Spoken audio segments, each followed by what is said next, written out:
Okay, welcome back to this second video here. We're just going to kind of pick up where we left off. And if you just got done, let me state this. If you haven't seen the first video, make sure you go watch the first video so you can pick up right where we left off, which was finishing example 2 with a couple of hints here.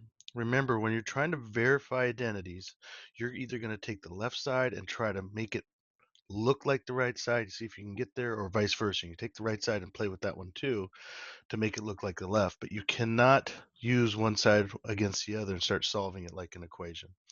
All right.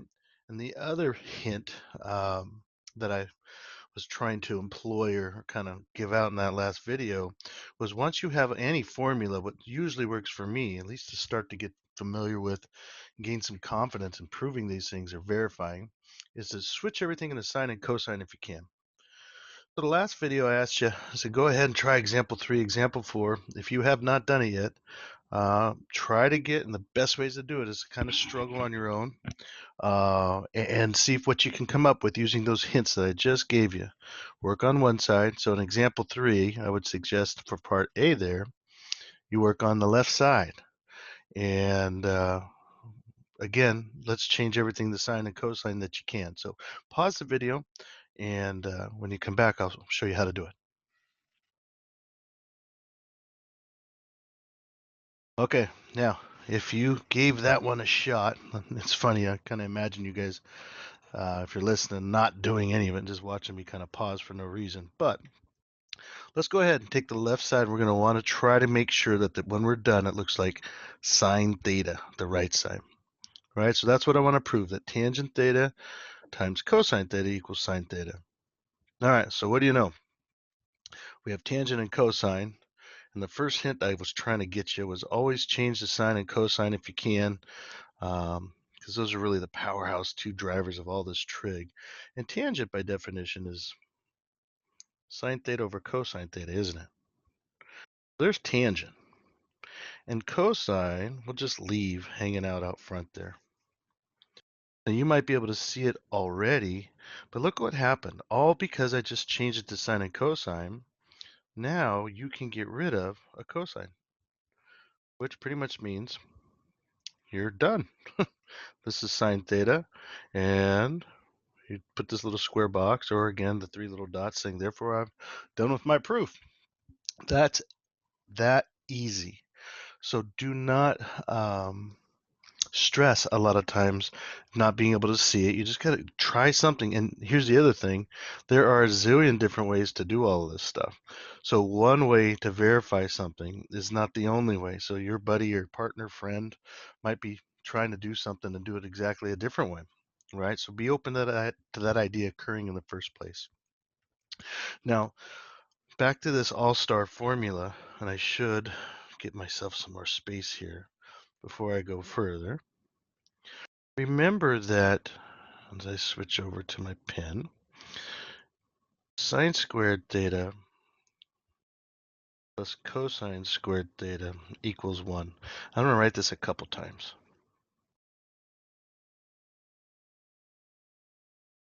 Now, again, I was telling you earlier in the other video that mathematicians kind of manipulated stuff to arrive at different formulas. And one of the things you can do with this powerhouse of a formula is you can move stuff around just to get different identities to begin with.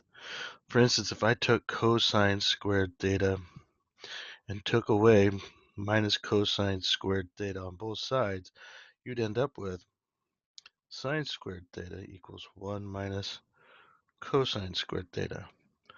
This is a different identity. It might not be up there listed now, but you're going to see it and probably have to use it in the future. The same thing could be true if I move the sine over. You might be thinking, well, what about this? What about this? And that's the only thing that's going to hold anyone back is your imagination on how to come up with these things as you manipulate them algebraically. So here's another formula. And again, I'm just reworking what I've been calling the all-star formula. So as you experience these formulas, don't be afraid to look up more formulas and again, if I scroll up here, oh, let's see. You see these even or odd functions or Pythagorean identities. And again, I'm looking here as I write, and then I come back and erase it. But all these identities are just sine and cosine and manipulations of themselves. So when you're doing this, don't be afraid to just try any formula and then go forward accordingly, okay? Or guess in the dark. That's what I always kind of come back to. It's like wandering around in a room. Gosh, let's see if I can convince you. At your own home, you could probably turn off all the lights and find the door or find your way to the fridge or the restroom or wherever it is without even looking almost. And that's probably because you're familiar with the layout of the house and you've done it so much that you can do it in the dark or with your eyes closed. And to start, all of these to me kind of feel like wandering around in a new house that you've never seen before, looking for a light switch, then finding a door, so to speak. So the only thing that, if I want to get out of the house, I have to start somewhere and go find the light switch, go find the door handle, and then go. But if I just sat there, I'd never get anywhere. And these are kind of the same way. So don't be afraid to approach them. Don't be afraid to bump into a wall and then just turn around and go to a different spot in the room or try an approach that you haven't tried on these problems. So hopefully, you know what I'm referencing here. I'm trying to give you a little bit of encouragement. I don't know if it's working. Okay, so let's also remind you of something here too. As I'm looking at this next problem, I'm going to give you a hint and I'm going to ask you to turn it off. Oh, I don't even need to erase anything. But let's go up here a little bit and remind you about even and odd functions. See this negative in here? Sine of negative x is equal to negative sine of x. That's because it follows an odd principle. In other words, the sine and tangent, for that matter, are both odd functions. I mentioned in the other video, but down here, I think it'll really help if I give you that as a hint.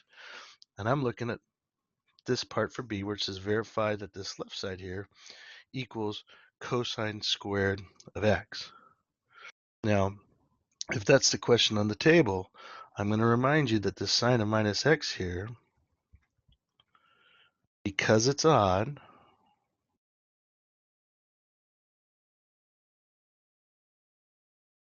is equal to minus sine of x, right?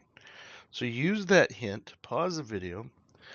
Again, my two hints to, well, not only that one, but my two approaches with this is start with the side that's messiest or has more going on so you can do something, and then change everything to sine and cosine if you can. And if it is there, just do what you think you can do. So pause the video, see what you can come up with for part B, and then come back when you're ready for the answer. Okay, here we go. Now I'm going to use my own suggestion to you, and I'm going to make the left side look like cosine squared, okay?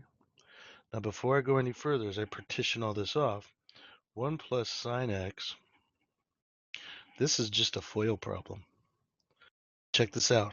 Sine of minus x is going to be 1 minus. See that substitution? I just used this hint that I was trying to push you towards before we paused. So now that we're there, and I'm cleaning things up, can you FOIL that side out relatively easy? Now using FOIL, the first terms, remember that's just 1 times 1. The outside terms minus sine x, and I normally don't write this, but I will for the video. And the inside terms, meaning sine x. Then my last term is minus from here, and 2 sines will make sine squared x. Okay? And remember the goal. I'm trying to end up here. Now, be careful that what I was saying earlier is I usually don't write this part out, but if I have this is the difference of two squares almost, where I have a plus sign and a minus sign. There's a minus, there's a plus. I normally don't even write those, but notice those add to 0. So what you're then going to have is 1 minus sine squared of x. Now once you're that far, I'll pause. Do you have any other idea of what I should do? I have sines and cosines. I've worked with the most complicated sign. There's no fractions to add. Squaring something, maybe you square root, but there's nothing. I'm kind of stuck, huh? So when you're stuck and you see nothing else, go back and see if there's a formula. I'm gonna kind of grunt here and gurgle or whatever you want to call it, check out this formula that we got a little bit ago. You see this 1 minus sine squared? It's a different identity. It started from my all-star formula, right? And the manipulation had cosine squared equaled 1 minus sine squared theta. What I'm saying is 1 minus sine squared theta equals cosine squared theta. Well, this also equals cosine squared x then. Do you see it? So this, because that equals this, I can use this identity to help prove what I got at, oh, check this out. That equals this. So we just solved it. Don't need that arrow anymore.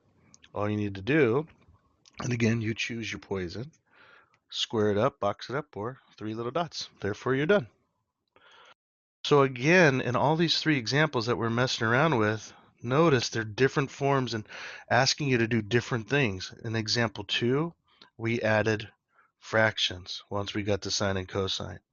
For example 3, we just switched to sine and cosine and then reduced for 3a. And then for 3b, we used FOIL because it's kind of set up with 2 binomials here. 1, 2. So this is just going to be using algebra, proving these things. That's why I call them puzzles. It's just like picking the right identity to kind of get to where you want to go. The whole thing, though, is you have to know in all 3 of these examples where you want to finish. I want to finish there. I want to finish here and up above. And in all these cases, I seem to be messing with the left side and going to the right. But again, you can go the other way around. You just can't use one side to help prove the other. Now, this last one for this video here. Go ahead, give it a shot. And you might actually have a faster way than I do. This is kind of a tried and tested version for myself. There are other formulas out there where you can use very easily. Like I'm looking at secant squared theta minus 1 and thinking about, oh, maybe there's a formula up here with secant in it. Oh, look at this, secant, move this 1 over and you have something you can do with it. I'm not going to choose to do it just because I'm trying to stay consistent for the video. I'm going to take that left side and change everything to sines and cosines. It's probably more difficult doing it that way than other methods that just use the formulas directly. But again, until you're good at these things and confident, and maybe you are, and if you are, go for it, it's fine. But until you're confident, keep using that suggestion. Let's work on the left side again, make it look like sine squared, and then change everything to sine and cosine. So pause the video, give it a shot, and come back. Okay, hopefully you've come back. Now check this out. Secant squared, here's a transformation. Secant, by definition, everything the sine and cosines, right? Is 1 over cosine, isn't it? And I'm going to cheat a little bit. Here's my minus, and on the bottom, I know secant squared is 1 over cosine theta again. So in this box here, that's this. I'm going to erase those arrows in a second. And in this box here on the bottom, that's this right there. Do you see it? Do you see it? Take your time. Now, I already have a fraction. And from the last video we were talking about, when you have fractions, I have this gut feeling that I'm going to have to add this fraction to this 1 right here. So because I'm going to try to take that fraction and add it to 1, that 1, because there's already cosine squared on the bottom, I'm going to times the top and bottom of cosine over here, or excuse me, of 1, to do that, just to save myself some space on the paper here. This red term is this 1, okay? So far so good? So we have the red 1, which is cosine squared over cosine squared. And if I'm you and I'm watching this, how the heck do you know to do that? I don't. All I'm doing is kind of going, I'm working on one side, pick a side, and I have a finish line that I'm trying to get to, that's sine squared. Now that I know my finish line, when I'm working on a side, I just go to sine and cosines because there's a zillion formulas that have sine and cosines. And you don't even need a formula in this case. Just look what I've done. there's two fractions, and the reason I'm going to fractions is if I know one's a fraction, then the chances are I'm going to be asked or need to add those two things, those two terms, the fraction and what would have been a 1 over there together. So, since I'm already set up to do that, 1 minus cosine squared on the top over, now let's do this in colors. I'm going to take, well, 1 minus cosine squared over cosine squared theta there. And let me take this bottom part and make it different colors so you guys can watch it. Now this 1 minus cosine squared on the bottom, remember where we got that from. I'm going to put it in green. 1 over cosine squared theta. So, and that came from right here. Right? I just made it a different color. And I'm going to carry it down over here. You're at a point now where, and again, I keep erasing things just to kind of make things neat. And I will erase this in a second. I could go to the whiteboard, but I'm just going to stick here. If I'm looking at this stuff mathematically, you should be okay at this point. If I take this top part, 1 minus cosine squared, and I'm going to erase this in a second. You have a top fraction, and you also have a bottom fraction. You should be okay at this point because we've done it a zillion times this semester. Taking this big division bar and letting that be this.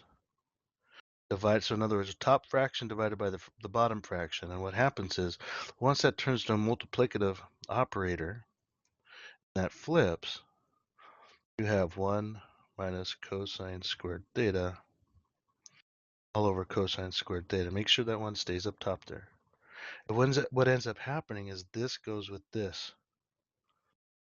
What I want to get you strong enough to do is to be able to convince you so that when I'm for the rest of the semester, instead of doing all this work here, I can just look at this video and then mention to you, hey, those go. Right? So if those go, really the only thing that's left over is this 1 minus cosine squared. That make sense? So if that's all that's left, 1 minus cosine squared, and I'm now erasing all the algebra. If you need to see it again, just pull back on the video and then a little ticker there that you can watch whatever you want as you want to watch it. But you should be okay with me saying, hey, that all equals 1 minus cosine squared theta. Now that is not sine squared yet. But again, and this is why I brought these up in the beginning of the video, remember that you have these two formulas. You had this all-star formula and this all-star formula, and we converted them to two different formulas. This one we used in the last problem, but now I'm suggesting we use the other one. Because look, you have 1 minus cosine theta squared, if I'm speaking correctly, and all that equals is sine squared theta. Piece of cake, all done. So notice I got to my finish line. You can box that up or just put a little box again. Be done. Okay, that's the end of this video. One more page. When we see you next, we'll get started on the other problems. Good job.